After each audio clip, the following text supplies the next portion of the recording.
Is your smart TV cluttered with apps you no longer use, whether you're freeing up space or just cleaning up your home screen? Uninstalling apps is quick and easy. In this video, I'll walk you through the step-by-step process to remove unwanted apps from your Hisense TV.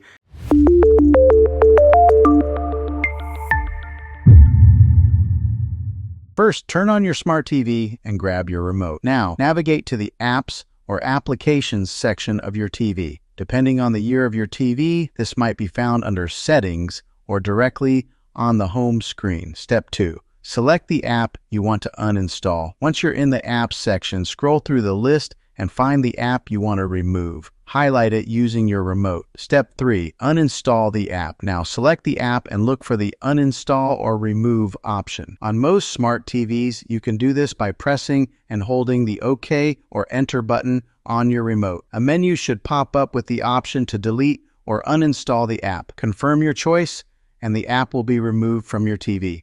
Step 4. Restart your TV for best performance. While not always necessary, I recommend restarting your smart TV after uninstalling apps. This helps clear any remaining data and keeps your system running smoothly. And that's it. You've successfully uninstalled apps from your smart TV. If this video helped you, be sure to hit that like button and subscribe for more tech tips and tutorials. If you have any questions, drop them in the comments below and I'll be happy to help. Thanks for watching and I'll see you in the next video.